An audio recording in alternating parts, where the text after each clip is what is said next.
I want to say good morning. I always say good morning, but it is such a challenging morning in this country right now. I'm just going to say this for a moment.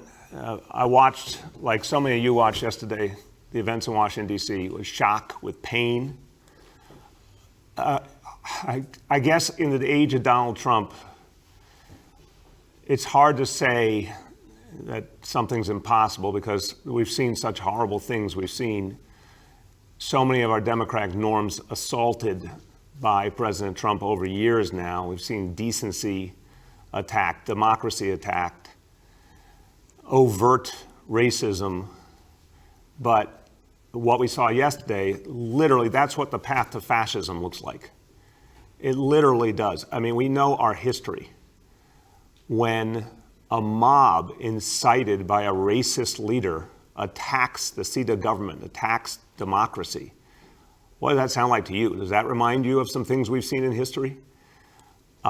It is shocking in every sense, but not shocking because we've watched the systematic building of a racist nationalist movement by Donald Trump.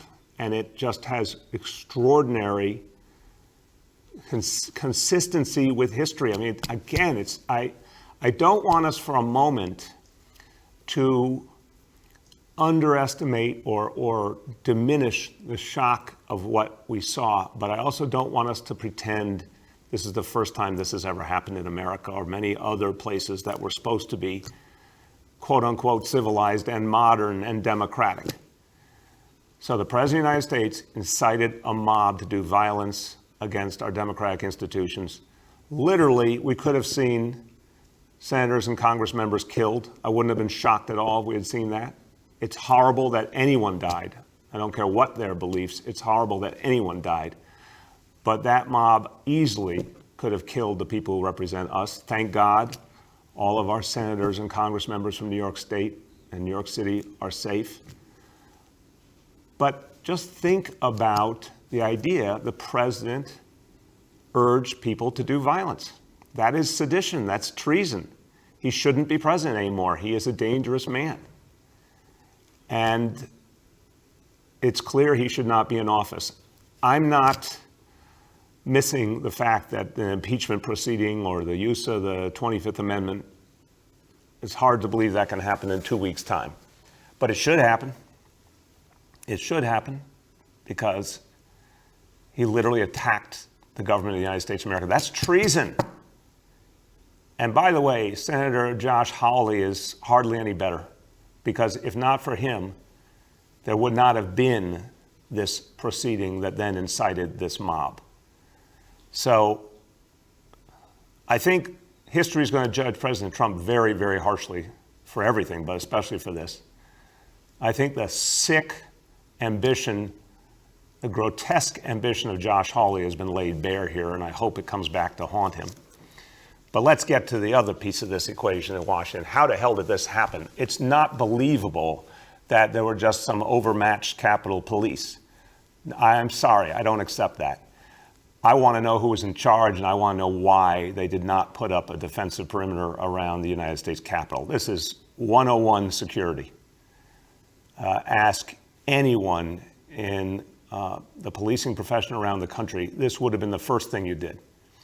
And if you need a lot of reinforcements, you bring in reinforcements. This was a day that everyone knew was coming. They knew the President of the United States was going to hold a demonstration. They knew people were gathering in Washington at his demand. They could guess. It was not even hard to assume there would be violence. Where were the security forces? Well, someone at a higher level made the decision not to have them there. And I want to know why. I think we all need to know why. There needs to be a real, immediate, and independent investigation. But this is not about the average Capitol police officer. This is about the people who did not send enough security to the Capitol when it was obvious that the people inside the Capitol were in danger. That's not a mistake. That's not an oversight. That's someone doing something purposefully, and we need to know who. Everyone, look, these next 2 weeks, I think are going to be about as tense as it gets as we just pray we get safely to the moment when Joe Biden and Kamala Harris take office. Yesterday morning, a lot of us were celebrating the victory in Georgia, the 2 victories in Georgia. I do think last night a lot of people showed the good side of democracy by getting to that certification. A lot of folks showed decency and a belief in the Constitution. We should cling to that positive, but it's going to be a very tough 2 weeks, and we're all going to have to stand up for our democracy. All right, let's get back to our city. Look, whatever's going on in DC, we're going to just keep doing the work we need to do now to protect our people. We need to vaccinate right now, we need to vaccinate all New Yorkers who are vulnerable, all New Yorkers who are high priority, everyone who's willing. We need the freedom to vaccinate. Yesterday, I told you about new state rules that had come out that we interpreted, we think very clearly, very appropriately, very legally, to mean that we could vaccinate our correction officers, that we could vaccinate our police officers who respond to 911 calls, who have to administer CPR, who have to administer Narcan to stop someone from overdosing, the folks who at any moment could be in very close, intimate proximity with another person, and obviously another person who could have COVID. We were ready to go and do a huge vaccination effort at Department of Correction and the NYPD. We were told by the state that they would not allow that. They are allowing a smaller percentage, several thousand NYPD Medical Corps members, and we're going ahead with those vaccinations. But we really think the rules couldn't be clearer. So I want to show you the city definition and the state definition on the screen to give you a clear sense of why we believed it was absolutely right to go ahead and vaccinate our patrol officers, so many of whom are ready, willing, and able to be vaccinated, and we could vaccinate in a matter of days. Look at the definitions for yourself. I don't think it's at all gray. What do patrol officers do? Of course they have to be ready to perform CPR on a moment's notice. Of course they have to be able to use life-saving equipment and deal with any kind of emergency of any type. What is gray here? So there's the city's definition of who we want to vaccinate. There's the state's definition. Why don't we just resolve this and give the city of New York the freedom to vaccinate high priority people as we see fit, so we can speed up the vaccination process. By the way, I know this is true all over the state of New York. I know county executives, county public health officials are just asking for the freedom to vaccinate. We understand what we can do on the ground in our own communities. Give us that freedom. Because everyone agrees on one thing: we want the maximum number of high priority people vaccinated. Sometimes the federal government, the state government need to stand back and let local government do what it knows how to do best. This is one of those times. So if we get the freedom to vaccinate, what I've said before, I want to get all of Category 1B approved. That means everyone over 75. That should be a decision today, authorizing that we can vaccinate everyone over 75 in New York City. You've heard from Dr. Choksi that that's the most vulnerable group of people. We should be able to vaccinate them right now. All essential workers, first responders, food service, grocery workers. We've depended on them in this crisis. They've been heroes. Childcare workers, educators, teachers, school staff. They all need to be vaccinated now. So that's what we're calling for. And I know leaders all over the state of New York, cities, towns, counties, all over the state of New York are calling for the exact same thing. So I'm just hoping and praying the state government will hear our call, give us that freedom so we can move forward. In the meantime, what we do have, finally, is all of Category 1A approved. That's only been the last couple of days, and we have to fight just for that.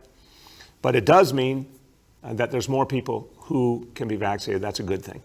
So, for example, our home healthcare workers, our home health aides, folks who work obviously in hospitals and public health institutions, folks who are in group living facilities or work in group living facilities.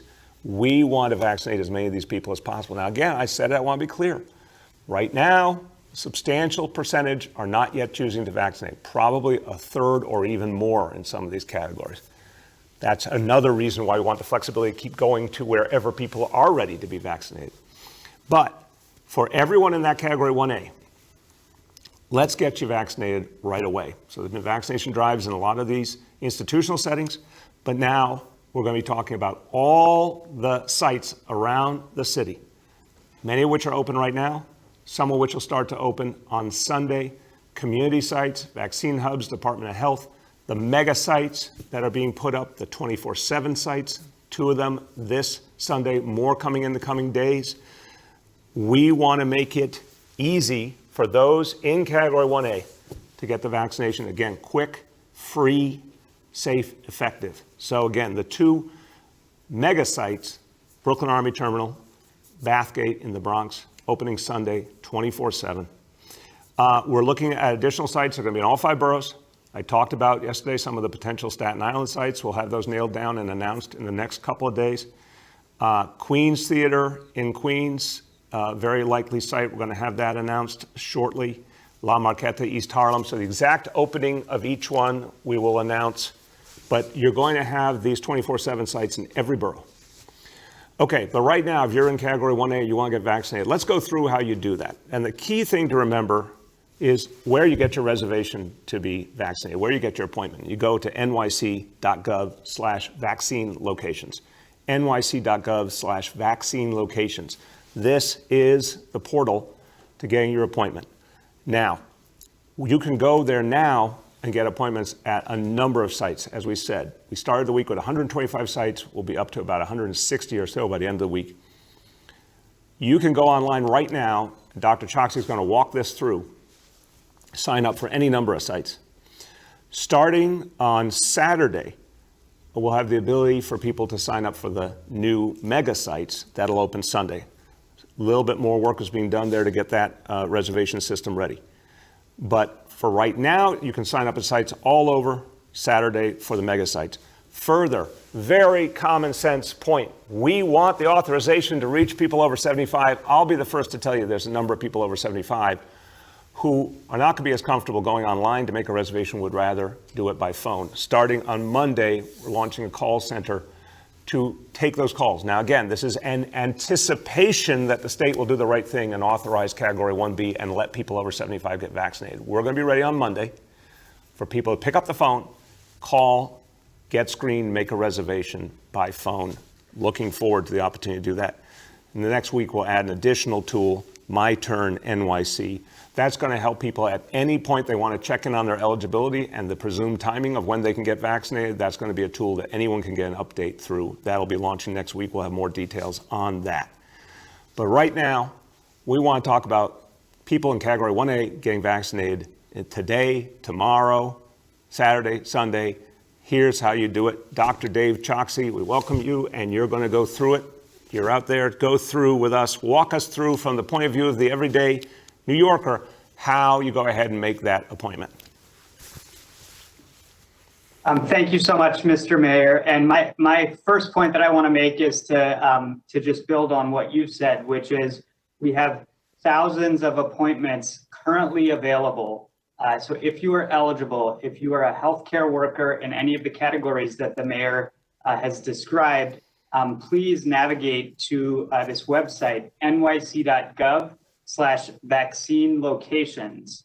And that's your first step with respect to making sure that you can get an appointment, get your reservation for a vaccine. This is a simple 3-step process that we have set up. So number 1 is go to nyc.gov/vaccine locations. What you'll see is what's on the screen before you right now, a simple listing of who is eligible and also the locations by borough. So that gets us to the second step, which is on the next slide. Find a location in your borough. For example, if you live in the Bronx or if you work in the Bronx, these are all of the sites that are available to you right now, today, either to make an appointment online, or you'll see in some of the descriptions that are listed here, there are phone numbers as well to be able to make an appointment. Each of them has dates and hours of operation listed, so you can figure out when to go, if it's after work, before work, sometime during the day, if the weekend is more convenient for you, and many of these have evening hours as well. So this is step 2. And then the next slide is step 3, which is actually making the appointment. Making the appointment happens through our scheduling app. So you see an example of how we would make an appointment for the COVID vaccine hubs that the mayor has mentioned, or for the health and hospital sites for unaffiliated healthcare workers. Both of them are simple. You navigate through some screens to fill out your own information, your contact information. You select a specific appointment slot, and that's it. You're done. So those 3 steps: nyc.gov/vaccine locations, number 1. Number 2, find the location in your borough. And then number 3, make an appointment via these websites. The only other thing that I would say is that there are just some small additional requirements from New York State, a screening form that has to be filled out, and then bringing your proof of employment to the appointment. And so if you follow those steps, you'll be able to get your COVID-19 vaccine, the safe, free, easy vaccine that will help protect us going forward. Thank you, Mr. Mayor. Thank you, Dr. Choksi. So everyone, look, again, go online. If you're in that category 1A, you want to clarify you're in that category 1A, just go on that website. You can make a reservation, you can make an appointment. We want to get everyone out there. We understand some people are hesitant. We understand people are looking for answers. You can also get information from the Department of Health. But the bottom line here is these vaccines are ready for you right now. Even though we'd like to be able to get to a lot more people, right now there are New Yorkers who will be getting these vaccines. The sites are ready. You can get your appointment. Let's go. Once you get there, it's going to be very easy, and it's free. Okay, let's switch gears and talk about something that will be on all of our minds all of 2021, which is how we bring our city back strong, how we recover, how we rebuild our economy, how we bring back our jobs. Everyone's gone through so much this year. No one's gone through more than our small business owners. For God's sakes, after all the challenges a small business owner has to begin with, the challenges, the pain, the suffering that small businesses have been through because of the coronavirus is just astounding. We need help now. Even though we're all focused on the horrible events later in the day in Washington, let's remember the good events of yesterday morning in Georgia, which answered a crucial question. Will there be a Democratic U.S. Senate? Yes, the answer is yes. And now a stimulus becomes even more of a possibility, a real stimulus that will stimulate the economy, that will move us forward. And that stimulus needs to include a lot of direct aid to small businesses. That's what we're going to fight for, and I think we have more opportunity to win that than we have, obviously, in quite a while. That said, in the meantime, there's so much we need to do here in New York City. Keep helping small business. Looking forward to the day when they get the relief they truly deserve from the federal government. And so what we're focused on is the kinds of things that small businesses are telling us they need. The best way to govern is to listen to the people what they need. Small business owners have told us there's a lot they need to help survive, to help them survive, but to help them grow. And constantly what we hear from small business owners is they need help figuring out their future path. They need help figuring out how to survive. They need mentors. They need people who've been through it. They need people who've succeeded to show them the way. Today, we're going to talk about 3 mentorship programs that are going to help thousands and thousands of New York City small businesses. The Small Business Mentors NYC program, the BNYC Mentors Initiative, and the MWBE Mentors. Last one is particularly crucial to making sure that government resources, government contracting goes to communities of color, goes to women-owned businesses, making sure we do something that's about fairness and justice. These mentors are going to help make that happen. This is all going to be a part of our bigger recovery plan we'll be talking about a lot in the month of January and beyond. Here to tell you about these mentorship programs, I want to thank him for his leadership because he has been a passionate advocate for small businesses, our Small Business Services Commissioner, Janelle Doris. Thank you, Mr. Mayor. It is an honor to wake up every day and fight for small businesses across our city, especially in this moment But today is really personal for me. When I was getting my career started, I went out on my own and built my own small consulting business. I knew it was a risk. I knew I've have to a steep learning curve. I worked hard, put in long nights, like every entrepreneur. But I saw really quickly there was a lot I just did not know. And I wouldn't have survived without a guy named Al Wilshire. He is my mentor. He was my mentor. He taught me how to negotiate contracts, how to fight for a seat at the table. He helped me make the right connections. He gave me the confidence that I could do this. Every small business owner deserves that confidence in normal times and especially in this difficult moment. First, we know mentorship works. We've proven it over the past 5 years through our We Connect Mentors initiative for female entrepreneurs. And when I talk about We NYC, I first have to tell you a little bit about my mom, an immigrant New Yorker, social worker for the city, but that was only half of it. She was the best salesperson I've ever seen. Avon, home decorating, interior, Amway, you name it. She did it as a side business on top of raising 6 kids with my dad and going to school at night. But like so many women at the time, she didn't have anyone to help harness that talent. And I always wonder what might have been, what she could have built if she had a mentor. Times have changed. Through We NYC, we can now say that over 1,700 women have been mentored by successful entrepreneurs. They've grown incredible businesses and made our city more vibrant. It's time to take that lesson and apply it even further as our city continues to come back from this crisis. That's why today we're rolling out these 3 new programs to help our entrepreneurs get the support they deserve.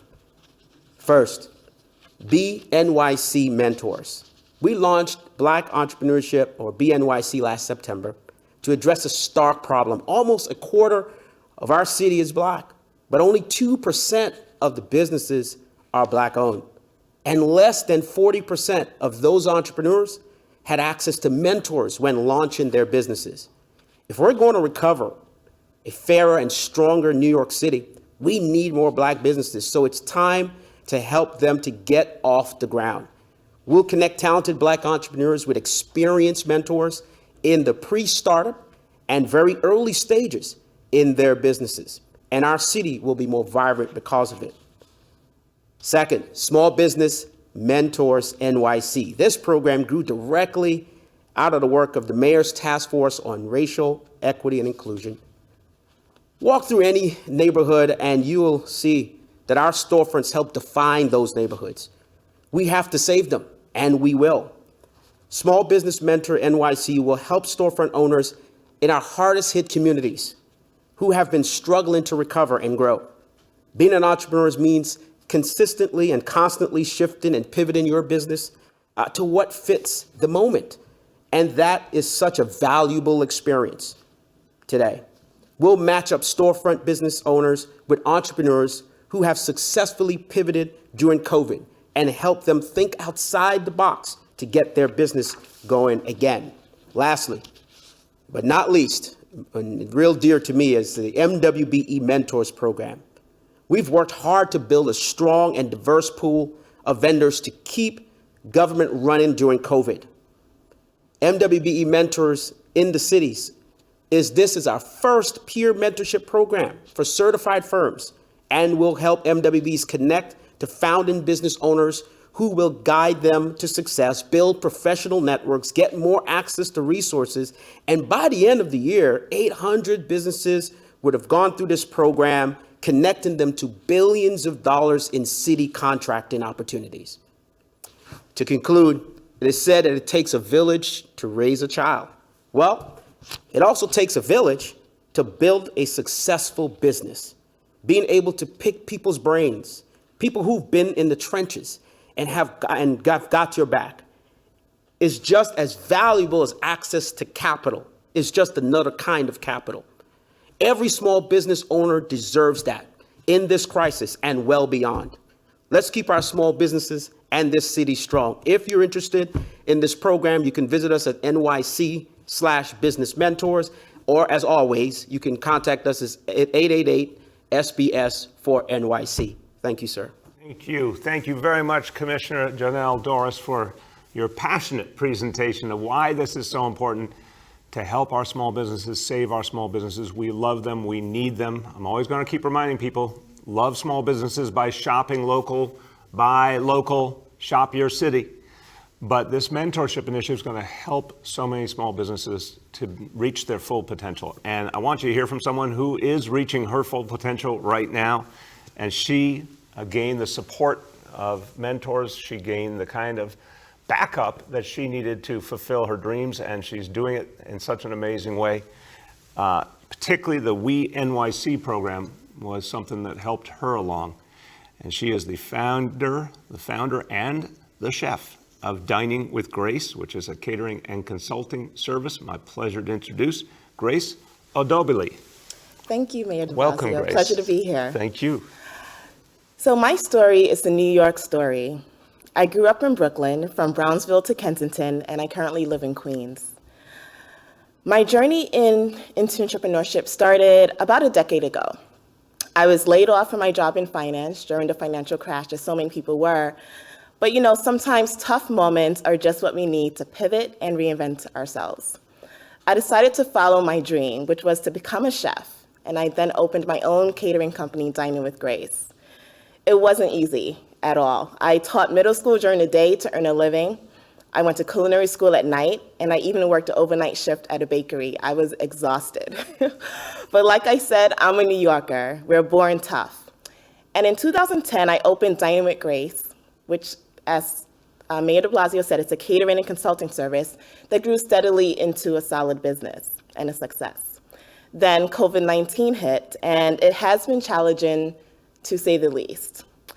But through the city's Mentors program for women, I was definitely able to encourage myself, I would say.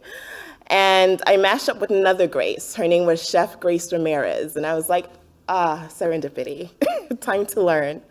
And she talked about building her brand and staying true to your business and fighting for a seat at the table. And these were all reminders that I needed to hear during a time when honestly, it was easy to feel despondent and just confused. Hearing from her felt like a lifeline. She reminded me of why I was doing the work, and she gave me the wind I needed to keep going. And most importantly, she helped me to get clarity on how I needed to pivot to meet the challenges of the pandemic. So in addition to my catering service, I created an online business, and I started shipping Grace's carrot cake. Now, it was really interesting for me because, as you guys can imagine, catering had really taken a hit. And so I knew that I needed to sustain my business and still offer a product that I loved. And so that was a really exciting venture. And with that income, I was able to not only continue Dining with Grace operations, but expand into a new storefront space in Crown Heights, where next month I will be opening the Caterer's House. So we have to realize that we must always stay resourceful. We're New York tough, and that will never stop. That's why I'm so excited about today's announcement of the new mentorship programs. They will give entrepreneurs the opportunity to jump and try new things. We will grow wings as we fall, but we will not fall indefinitely. We will grow these wings. And women and Black entrepreneurs don't often get that chance. We lose our hope sometimes in the beginning. We just think we're all by ourselves and we're going to fall and hit the ground and no one's going to help. But as Commissioner said, we will definitely need the support of mentorship. That'll make all the difference in keeping our small businesses thriving. I know so many other entrepreneurs like myself who have stories like mine. Our small businesses represent our culture, and they serve and love our communities, and they love us back. So I thank you, Mr. Mayor, for fighting for us. Thank you so much, Grace. What a beautiful story. Thank you. And I want to share my 2021 motto with you and with every entrepreneur and all my fellow New Yorkers. It's stay greasy. I know that sounds really funny, but it's kind of like a double entendre also as a chef. And it's, we have to stay fluid. You have to keep moving through difficult situations. No one likes an omelet stuck in a pan. You need to keep it moving and keep moving forward, keep fighting. We can do it. Thank you, Mr. Thank you so much, Grace. I like that you're redefining the language. You're taking a word that we don't always think is a good one. You're making it a good word. Yes. I like that. I like that. Stay fluid, stay flexible, stay agile in this moment. I also love the name of your business because it took me a moment. I was just thinking about Dining with Grace, your first name, and I thought, wait a minute, Grace. Yes. That's a beautiful thought. We want a graceful dining experience. And so thank you. Look, thank you for what you're doing, keeping the business alive, giving people hope that their business is going to work, and keep going. But I love what you said, grow the wings. We're going to help everyone grow those wings. Thank you. And thank you for being a great example, and the best of luck to you ahead. Thank you so much, Mayor de Blasio. All right, as we do every day now, let's go to our indicators. Here's the latest we have. Number one, daily number of people admitted to New York City hospitals for COVID-19. Today's report, 273 patients, obviously too high. Hospitalization rate, 4.28 per 100,000. But again, I'm having the conversation every single day with our healthcare leadership. Hospital systems continue to do a great job handling the challenge. We're watching this every day, every hour carefully, but thank God they're doing very well with this challenge. New cases today, 3,870, way too high again, and a percent positivity, 7-day rolling average, 9.21%. All of these numbers we've got to fight down. Again, every one of you, every one of us can do it with what we do ourselves, and the vaccine is going to be a crucial part of the equation, another reason why we want the freedom to vaccinate. Let me go in a few words in Spanish to be back on the small business issue. Un mentor de negocios es esencial en momentos difíciles y para encontrar fuerzas y seguir adelante. Por eso, hoy anunciamos 3 nuevos programas de ayuda para mujeres y minorías que son dueños de pequeños negocios. Vamos a trabajar unidos para que ellos sean más fuertes y avancen por el camino del éxito de sus negocios y de nuestra ciudad. With that, let us turn to our colleagues in the media. Please let me know the name and outlet of each journalist.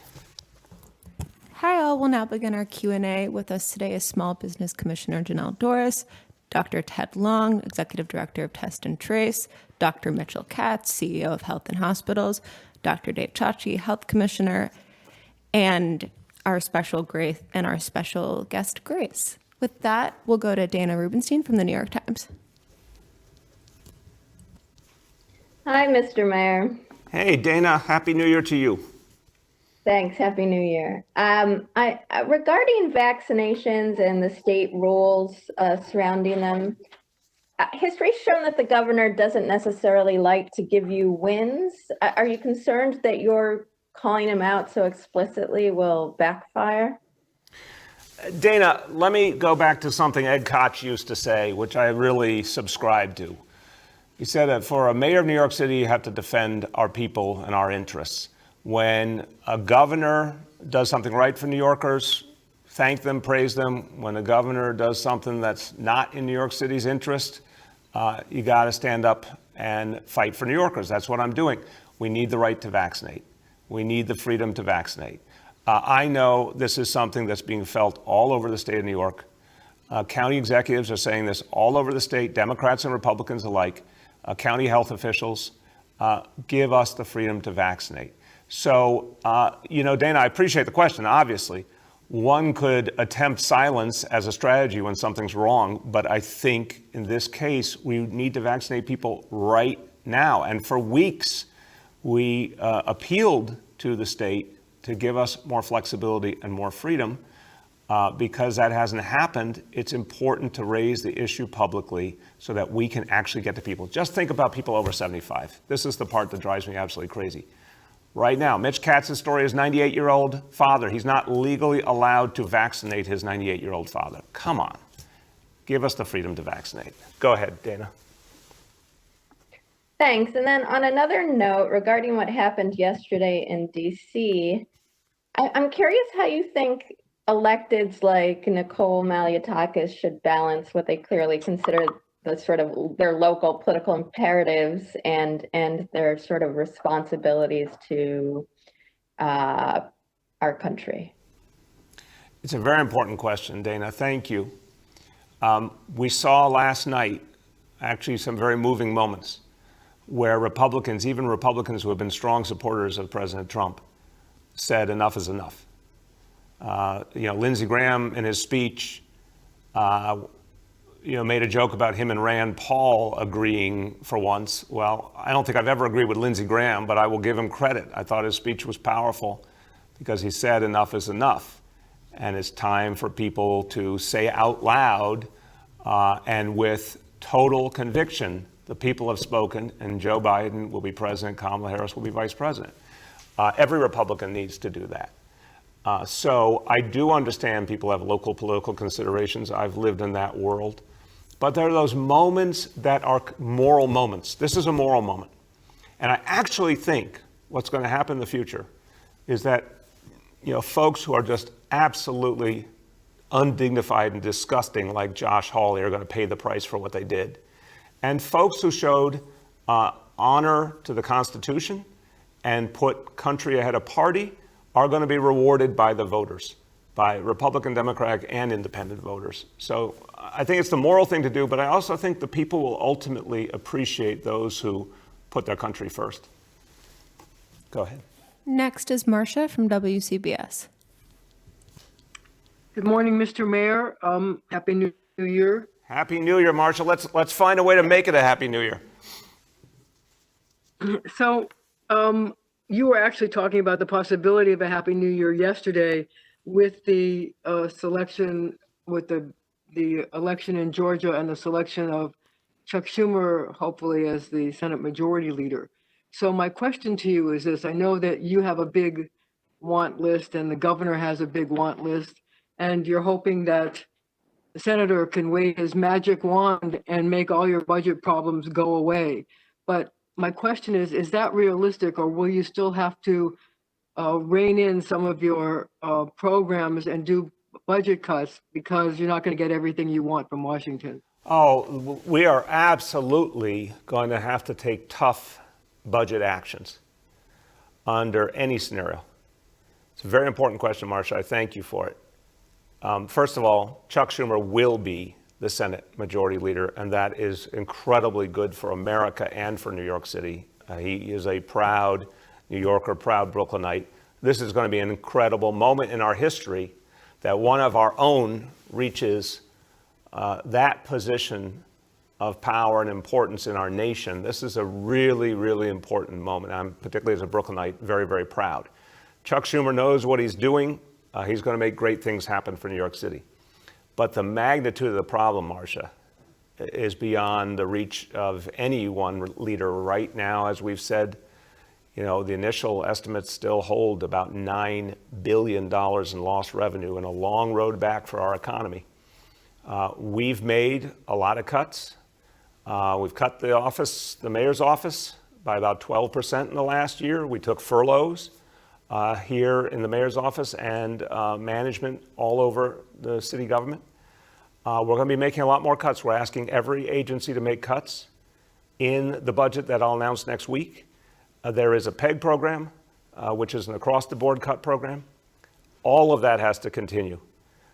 We are far from out of the woods. So I'm very hopeful there'll be a real stimulus, no doubt. And that stimulus must include local and state aid. But I also want to remind you, while there hasn't been a stimulus, the pressure keeps mounting. There's tremendous state cuts looming if they don't get a huge stimulus for the state of New York. So no, we have a lot more belt tightening to do. Go ahead, Marcia. So I wonder if you have a wish list, like if you could go to Chuck and say, these are my top 3 to 5 priorities. These are the places that I would love to see federal aid. What would be on your list? And do you think he is capable of waving his magic wand and making it happen for you? Okay, well, you said Trump there. I'm assuming you meant Schumer from the previous question. I believe yeah. As majority leader, I think Chuck Schumer will work with Joe Biden and Nancy Pelosi to create a real stimulus. Not a survival plan or a COVID relief plan, but a stimulus to bring our economy back. And I am convinced he will include substantial state and local aid. That's what we need. When it will happen, we don't know. How much it will be, we don't know.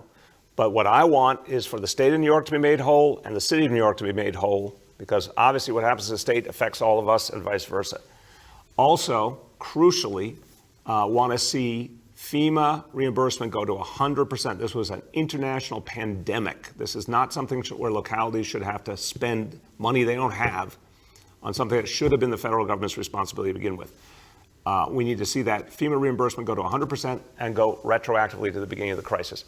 Beyond, there's many other important matters we could talk about, but I'm just staying real clear. We need a stimulus that makes us whole and gets our economy back on its feet. Go ahead. Next is Henry from Bloomberg. Mr. Mayor, how are you doing this morning? Henry, quite a morning. It's a very stark contrast to go from yesterday morning to this morning, but you know what? We will get to better days. I want to ask you if you can give some more clarity to this difference you have with the state over the distribution of the vaccines, because there seems to be some confusion among some people about what the nature of this dispute is. The governor seems to be saying all healthcare personnel must be inoculated first, and he doesn't want vaccine going to people who are not healthcare workers.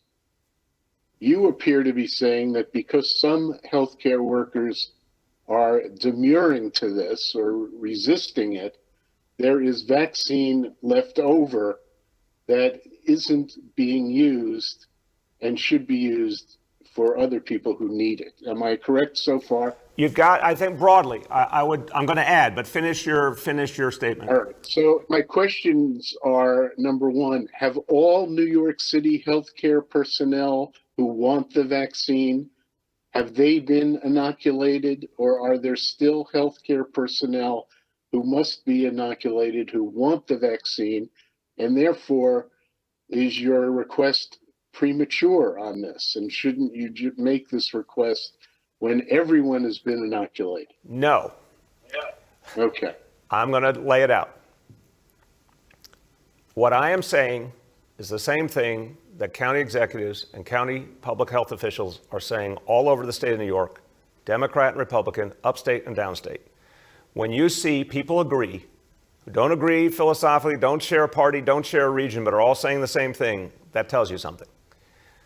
Everyone is saying we need the freedom to vaccinate, because in the real world, what helps is to be able to reach anyone who's ready, willing, and able right now and is high priority.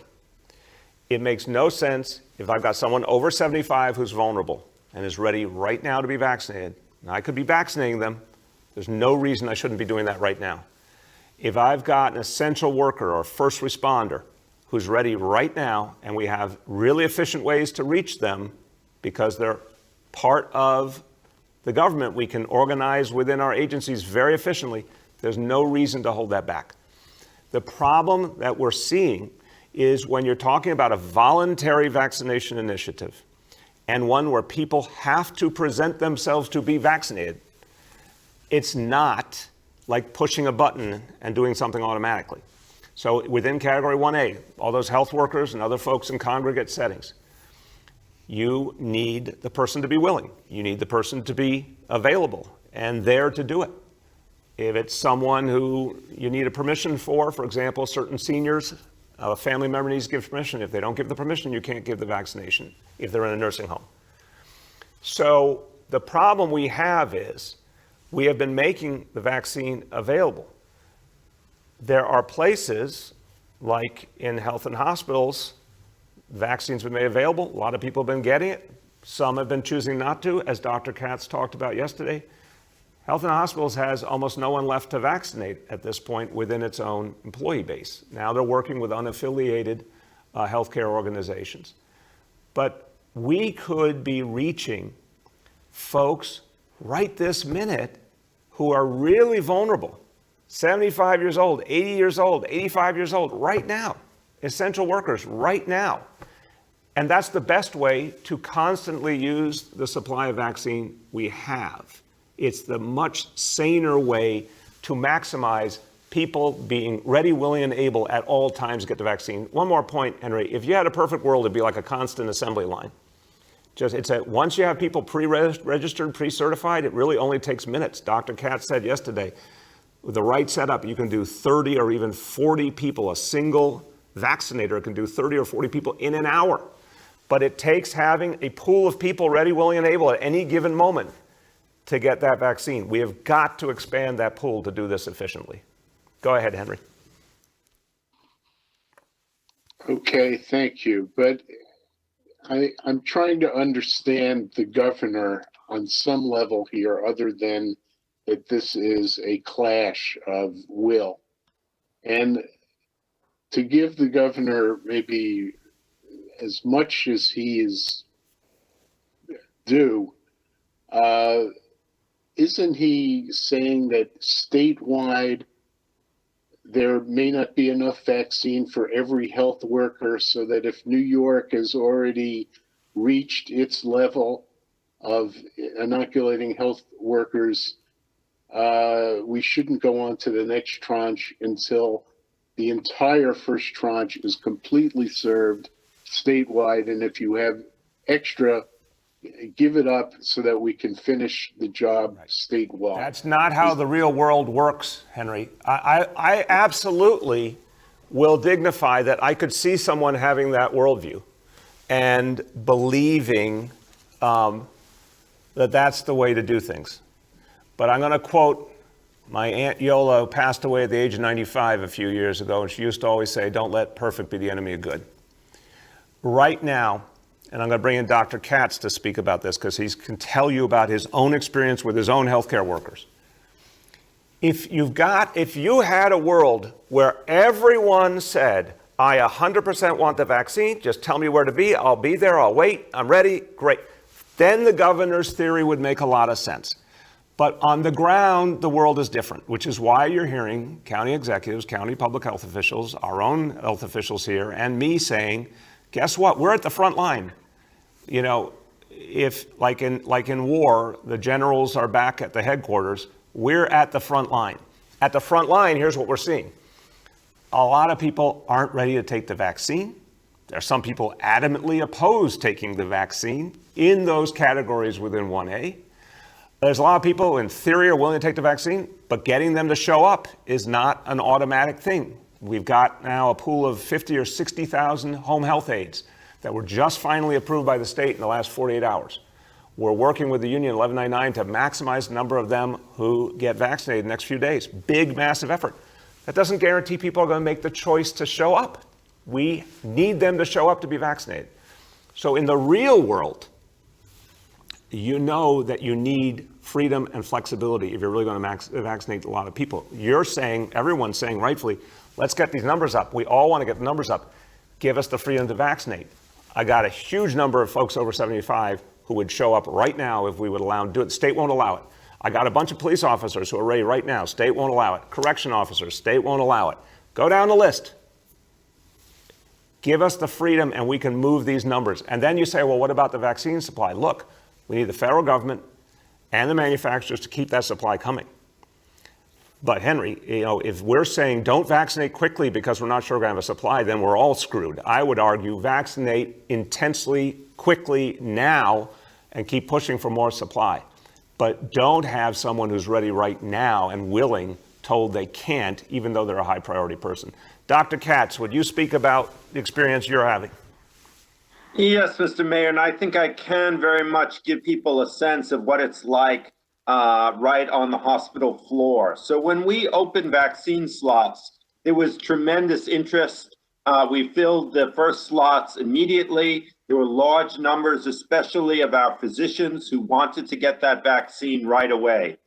What then happened was, as the days moved on, we found that demand, after all of the people who most wanted it passed, the demand began to decrease. And we spent a lot of time walking through the hospital, encouraging people individually to come and get the vaccine on work time. We would take care of their patients. Come with us, there's an appointment now.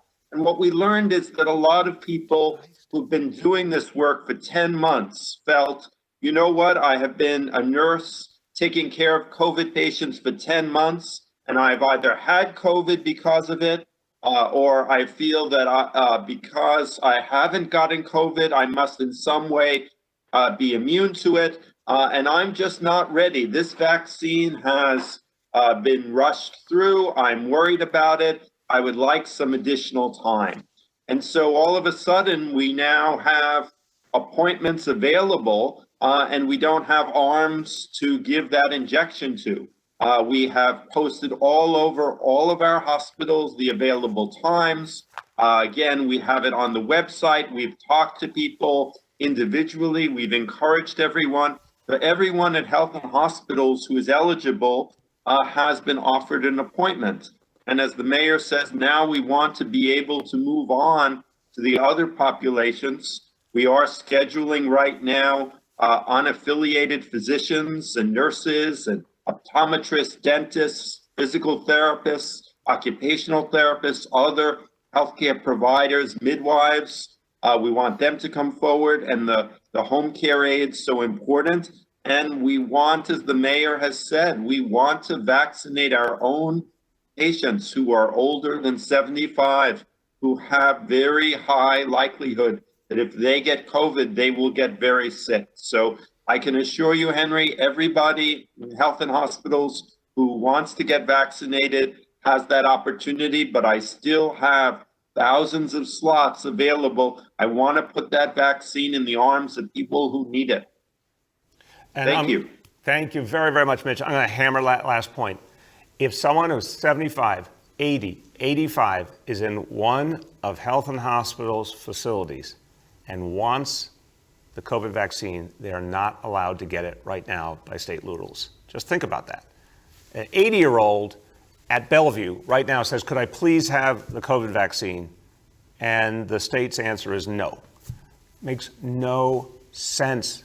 Whatever that person is in the hospital for, give them the vaccine right now. We have a chance to protect them right now. That's what we're trying to achieve. Next is Andrew from WNBC.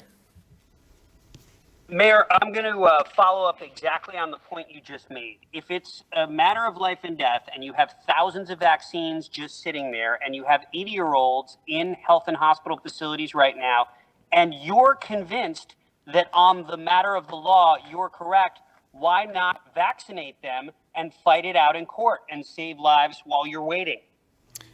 Very fair question, Andrew. That's why when it came to the question of the first responders, and I put up the slide earlier, we believe the definition that was put forward encompassed a substantial number of police officers who do that frontline work, including CPR, life-saving work, direct work with people.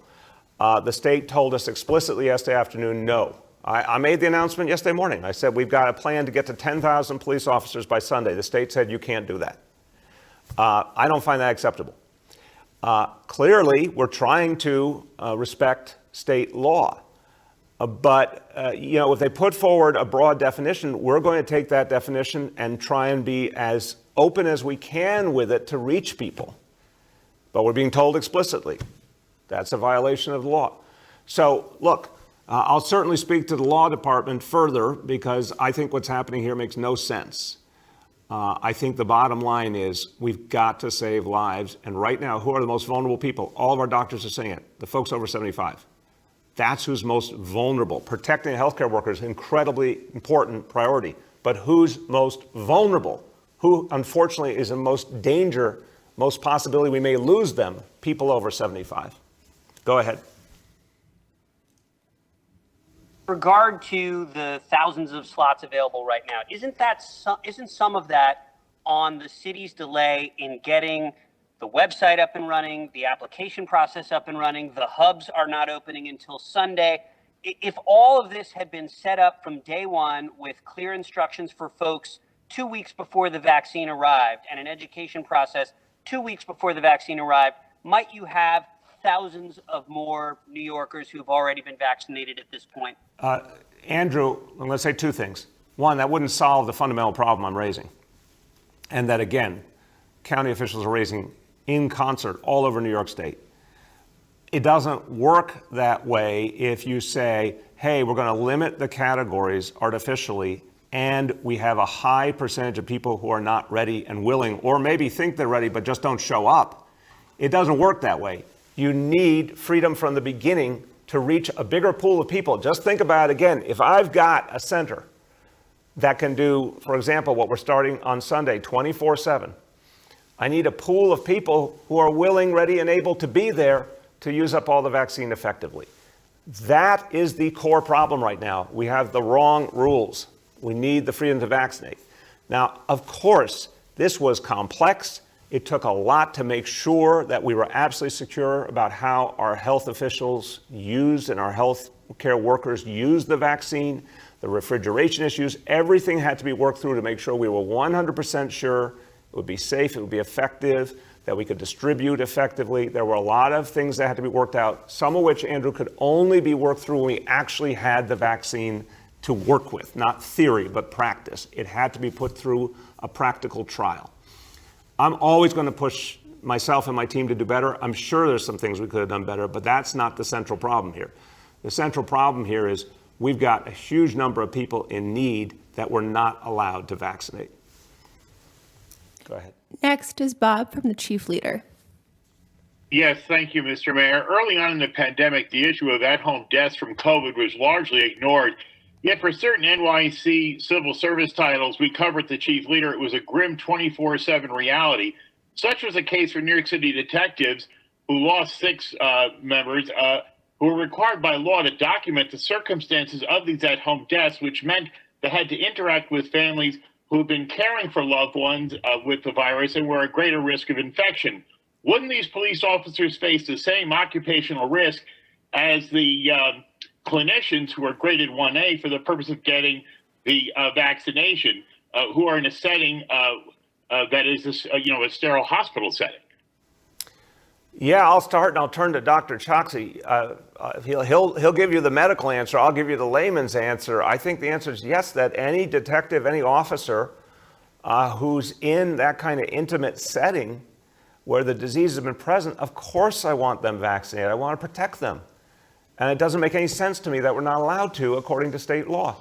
Dr. Choksi? Yes, Mr. Mayor, I'll just add to that briefly to say that the way that we think about the priorities for vaccination overall are risk of exposure as well as risk of severe outcomes. The risk of severe outcomes is one of the reasons that we really do want to move as quickly as possible to vaccinate older New Yorkers, particularly those above the age of 75. But the risk of exposure is the reason that we are vaccinating our healthcare workers, but also our funeral workers, those emergency medical technicians and paramedics, and other parts of our first responder services who do have that greater risk of exposure. And I think that that captures the example that you're describing as well. Thank you very much. Go ahead, Bob. Yeah, and then to switch gears a bit, because you are responsible for the nation's largest police force, there's a lot of concern that the hours have gone by since the insurrection attempt, and there's been, to my knowledge, no public briefing by the effective law enforcement authorities responsible for the security. There seems to have been ample evidence referred to in a number of publications about some police officers actually facilitating access, taking selfies with the mob. Don't the American people deserve some kind of forthwith explanation of exactly what happened, considering the billions we spent on homeland security in the post 9/11 world? 110%, Bob. This is just, it makes no sense. And look, every officer there needed to do their job and protect the Capitol itself and the people in the Capitol. And I'm sure the vast majority did. But that the individual officer's actions are not the thing we should be focused on. We should be focused on the decisions of the leadership of the different security agencies. Why on earth did they not set up a defensive perimeter around the Capitol and screen anyone approaching the Capitol? The only people who should have been let into the Capitol for a moment of this consequence are those who had a specific right and reason to be there. Protest, as we always understand, needs to be allowed and respected of all points of view. It can be at a safe remove from where that vote count is. That didn't happen. It's mysterious. If you want to be generous, you would call it mysterious. I think it could be something worse. We need to know who gave the orders. It is very strange to me. I've been around security issues a long time. I can't imagine not having thousands of officers, and even if needed, National Guard there well in advance, knowing it would be the most consequential day in the Capitol in a long, long time, knowing the passions and intensity that were being aroused by the President of the United States, who's been telling people for months that the election was illegitimate. This is not a complex equation. It is quite clear there should have been thousands of law enforcement officers ringing the Capitol with a defensive perimeter, and none of this should have been possible. Commanders made that decision. Security officials made that decision. Who are those people? They need to come forward and answer for what they did. And my fear is they did it on purpose. Go ahead. Next is Katie from the Wall Street Journal. Hey, good morning, Mayor de Blasio. My questions are kind of follow-ups to what my colleagues have asked. The first will be something that Andrew asked about the city's own preparation in getting ready for the vaccinations. When did the city start scoping out places? I saw your spokesman tweet this week that you were looking at spaces. It seems like this should have been done weeks ago. So if you want to just talk a little bit about when you all prepared to get a list of locations, because I think a lot of people say, why didn't the city have a list? Okay, here are the 50 places we're going to do it. These are the sizes, this is when they're going to open. Katie, I'll tell you a quick answer, but I am much more concerned that right now we vaccinate the maximum people possible and we don't have the freedom to do it, and we need it. As I said, we started the week with 125 locations. 125 locations. That's a lot of locations. And you heard Dr. Katz just now say, increasingly the problem is not having people willing to come forward and take the vaccine, or not having them willing to show up even if they want it at the time and place where it's available, which is why we need a bigger pool. This is just plain logistics, but it's also about humanity. Folks over 75 right now want this vaccine, and we're not allowed to give it to them.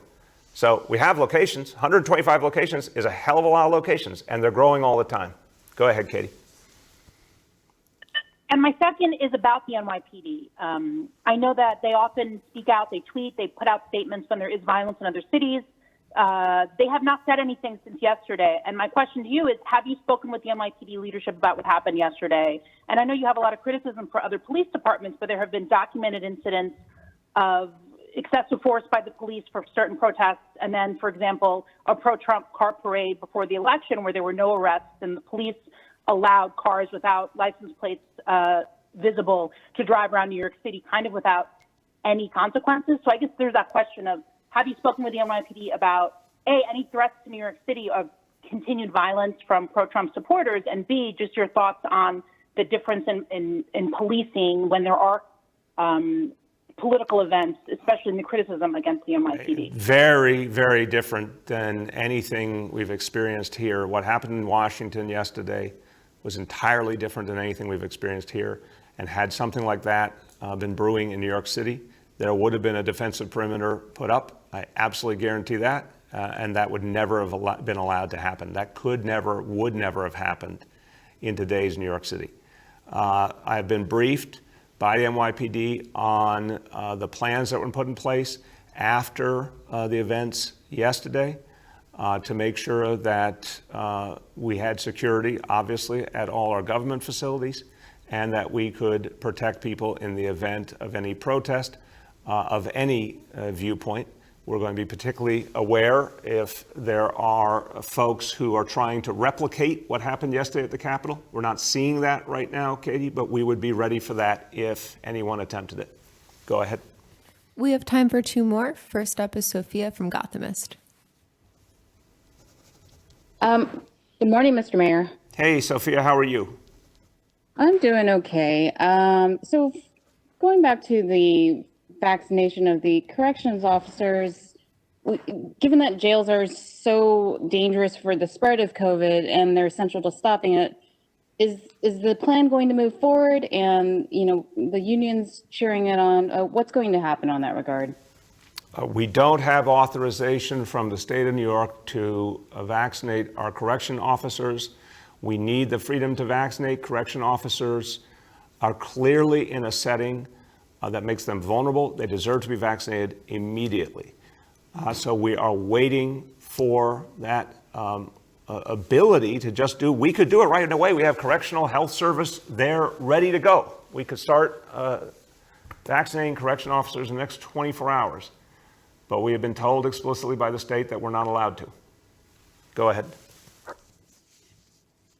Thank you. And then with the call for the governor calling on unions to prepare vaccination operational plans, and the UFT has said they're going to present a plan to the state on Friday for vaccinating teachers. What role do you see these unions playing in the distribution effort, and what is the plan specifically for teachers? It's, Sophia, a very good, important question. We welcome, ideas from the UFT. I talk to Michael Mulgrew all the time. We welcome their support and encouragement of their members to get vaccinated. Clearly, we would set up the apparatus, and the beauty of going and doing vaccinations in schools is it's exactly the same model we have with testing in schools. We are testing in every school in New York City every week. We would set up in schools a vaccination effort as quickly as we get the authorization to do it. Once again, I would like that authorization right now. I'd like to be given the right by the state of New York right now to start vaccinating educators and school staff. We have health personnel in every school. We have testing apparatuses going every week to every school. It's a layup to go into schools and start protecting our educators and our staff.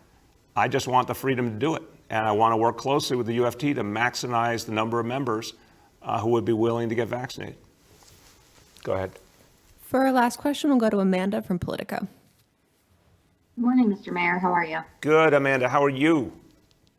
I'm doing well, thank you. So I want to follow up on Katie and Andrew's questions in regards to the preparation. So I read an email from the city from late September to its Medical Reserve Corps asking about who would be willing to start vaccinating people. So if the emails were sent out in September trying to recruit people, why has there been a delay then in trying to get this up and running? Amanda, I'll turn to Dr. Choksi. Again, we have all of our current team, which is obviously first and foremost a large number of staff at health and hospitals. There's staff at Department of Health. There's other city employees who are already a part of everything we're talking about with the sites, again, the 125 sites that we have now. But we knew we were going to need more and more talent, Medical Reserve Corps, contract staff. That effort's been going on for weeks. It continues to grow. As we're announcing more and more sites, obviously we had to have a staffing plan to go with it. We're going from 125 sites to 250 sites. We were going to need more and more staffing.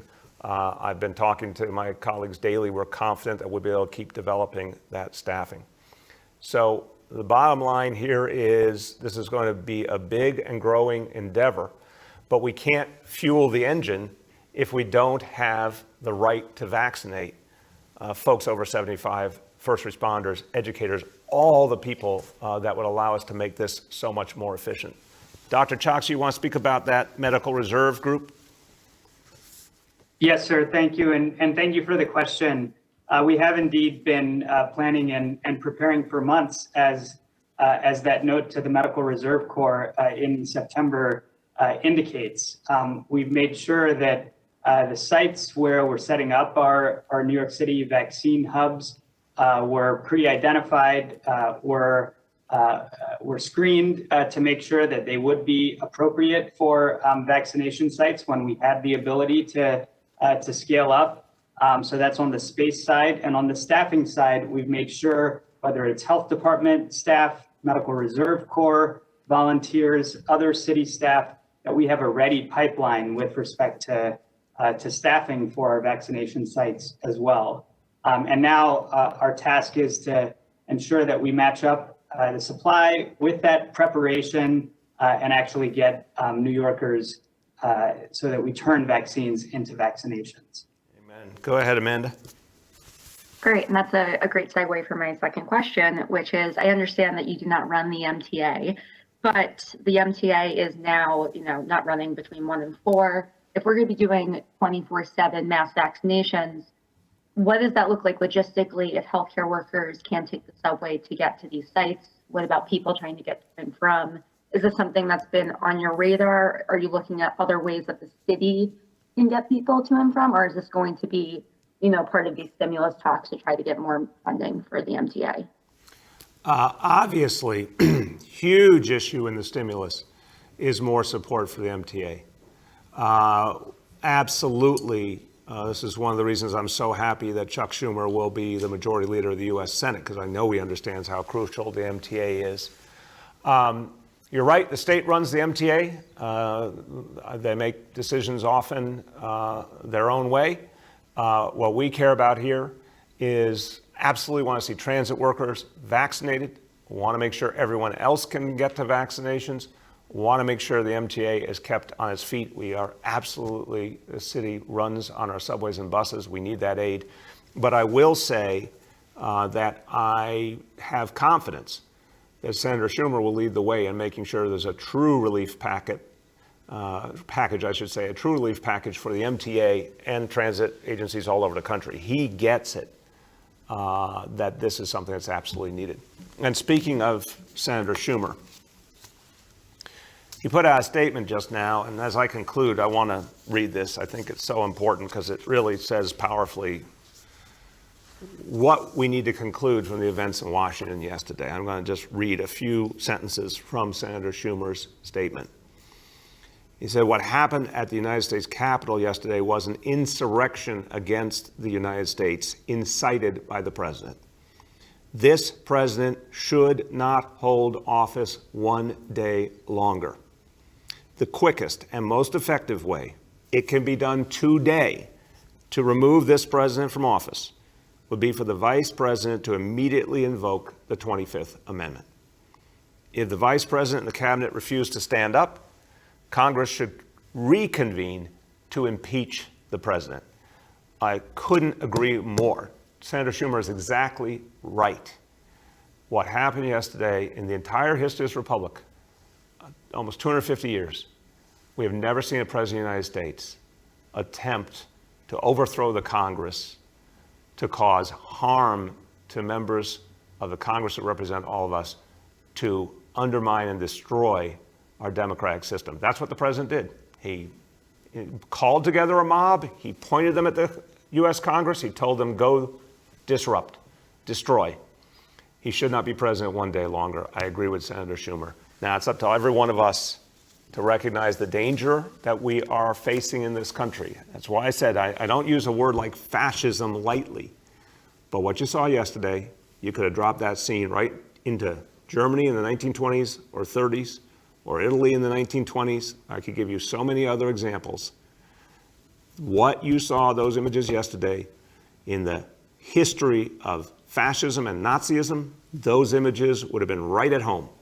And we should see that as a danger to our country today. And we need to stand up. We need to support Senator Schumer and everyone else who's saying it's time for this president to go, because this is not going to be allowed in a democratic country. Thank you, everyone.